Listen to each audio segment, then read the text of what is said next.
Salutare tuturor și bine v-am regăsit la un nou videoclip în care am să realizez un skin fade pe un păr creț și des, cu alte cuvinte pe un păr dificil. Rămâneți până la final și nu ratați niciun pas din acest material, deoarece este vorba despre un păr creț. Și aici fiecare detaliu contează. Nu uitați să vă abonați și să apăsați pe clopoțel pentru a primi voi ultimele videoclipuri și cele mai noi. Nu uitați să-mi lăsați în comentarii curiozitățile voastre despre frizerie. Vă doresc vizionare plăcută! În principalul pas, cu ajutorul levierului, îmi reglez mașina la 0,3. După care intervin și îmi trasez linia de ghidaj. Linia aceasta de ghidaj reprezintă cam forma finală pe care o va avea tunsoarea mea. Acum, tot cu ajutorul levierului, setez la un 0 lamele, după care intervin în descreșterea 0,3. Cam mai apoi, cu ajutorul mașinii de contur, înlătur tot surplusul de păr de sub 0. Astfel îmi voi realiza mult mai ușor acea trecere de la mașina de contur la 0,3, care ulterior mă va ajuta să fac trecerea la numerele mai mari. Foarte important însă este ca toți pașii să fie respectați ca atare, astfel vom obține și rezultatele dorite. Dacă noi nu respectăm toți pașii, atunci rezultatele noastre nu vor fi cele dorite și ne vom complica munca mult mai mult. În următorul pas luăm numărul 1, deschis maxim, venim pe o porțiune de aproximativ 2 cm, după care îl vom închide și vom veni în descreșterea ceea ce am tuns anterior. Totodată asta ne ajută și să facem o uniformitate mai bună. Foarte important este curățarea zonei în permanență, adică cu cât curățăm zona de fade mai mult, cu atât vom avea o vizibilitate mai bună asupra ceea ce facem și munca noastră, evident, va deveni mult mai ușoară. Dar și plăcut pentru noi, că este mai plăcut să lucrezi pe curat decât pe o zonă plină cu păr. Totodată, îndepărtând frecvent părul tuns de pe client, îi oferă și acestuia un confort. În următorul pas am atașat intermediarul 0,5 și cu o ajustare, să zicem așa, la o treime din întreaga cursă a levierului, intervin sub nivelul lui 1. Adică intervin sub ceea ce am tuns cu numărul 1 pentru a realiza o trecere cât mai plăcut vizibilă. După care am să împing levierul în față, mașina setând-o pe 0,5 și am să intervin pe acea porțiune pentru a sparge acea linie care încă se vede. Mai apoi dau jos intermediarul 0,5, setez cu ajutorul levierului lamele mașinii undeva la 0,4 și intervin pe porțiunea dintre 0,3 și 0,5 al intermediarului. Pe tot parcursul fade-ului acesta, eu mă joc cu acel levier, dându-l mai în față sau mai în spate, astfel că îmi obțin trecerea aceea între culori mult mai plăcut vizibilă. După care luăm frumos pieptănul și farfeca și venim și pierdem în detaliu, din aproape în aproape, părul pentru a obține o uniformitate cât mai plăcută. Asta pentru că la părul creț nu poți să faci totul cu mașina, iar este absolut necesar să folosim și pieptănul cu farfeca. Am să vă arăt cum se realizează trecerea de la laterale la partea de top. Asta după ce vom termina de tuns partea de top. Un amănunt foarte important este ca atunci când venim și tundem partea de top, să venim din aproape în aproape, astfel încât să nu rămână diferențe foarte mari între firele de păr, creând astfel o uniformitate cât mai bună. După care este indicat să venim cu farfeca defilat pe vârfuri pentru a se întrepătrunde mult mai bine și a se aranja părul pe o perioadă cât mai lungă de timp. Prin filarea firelor de păr, părul se aranjează o perioadă mai lungă de timp după ce a fost tuns.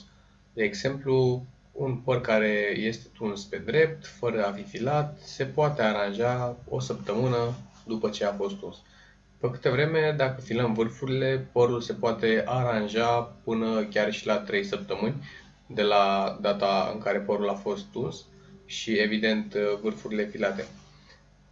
Aici este și o tehnică, practic frizerii mai folosesc asta pentru a își aduce mai repede clienții la ei. Adică când tun pe drept, clientul va veni mai repede pentru că părul lui după o săptămână deja nu se mai aranjează. Pe câte vreme dacă ar vrea ca clientul lui să fie foarte mulțumit, atunci ar fila vârfurile firului de păr, iar acesta poate că revine mult mai târziu la tuns, poate după 3 săptămâni, ceva de genul, pentru că lui părul în partea de top îi se aranjează foarte bine.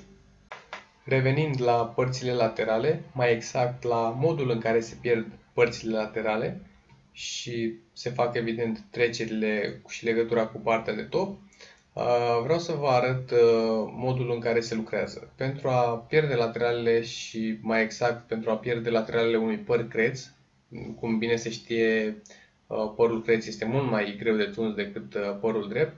La părul drept, la o singură trecere, s-ar putea să rămână chiar și foarte uniform. Pe câte vreme la părul creț este nevoie să venim, să tundem, după care să venim să pieptănăm iarăși părul, după care iar venim și tundem și tot așa ori de câte ori este necesar pentru a obține o uniformitate cât mai plăcut vizibilă. Un alt aspect foarte important ar fi ca atunci când tundem părul pe pieptăn, să venim să tundem foarte puțin din vârfuri pentru a nu intra foarte tare în profunzimea firelor de păr. Deoarece dacă am face chestia asta, ar trebui să intervenim din nou și să refacem fade-ul acela pe care noi l-am făcut mai devreme. Așadar, pentru a face trecerea lateralelor cât mai uniformă pe un păr creț, atunci este foarte necesar să venim cu multe repetări și, evident, să tundem doar vârfurile puțin. Deja până în acest punct se poate observa foarte bine cum a evoluat tunsoarea noastră. Deci, uniformitatea este mult mai plăcut vizibilă și asta vă doresc și vouă să realizați pentru a obține o trecere cât mai plăcută. Acum, după ce am realizat pierderea, să zic așa,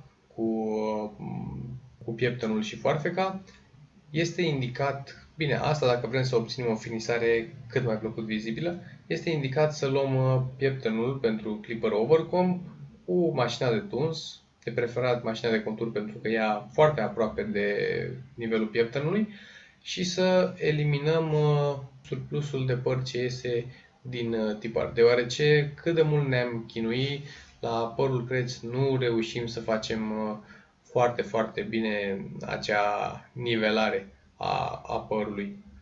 Așadar, cu ajutorul acestui pieptăn putem să realizăm uniformitatea respectivă.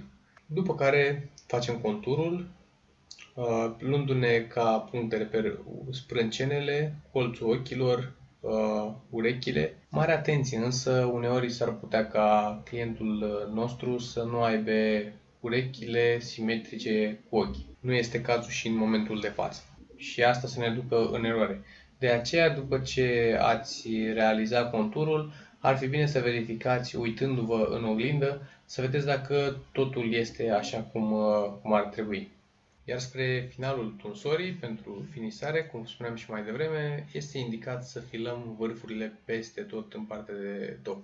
Sper că acest videoclip a fost pe măsura așteptărilor tale. Sper să-ți fi hrănit toate curiozitățile. Pentru a mă motiva să merg mai departe cu astfel de videoclipuri, nu uita să te abonezi și evident să dai pe clopoțel pentru a primi tu ultimele noutăți de la mine.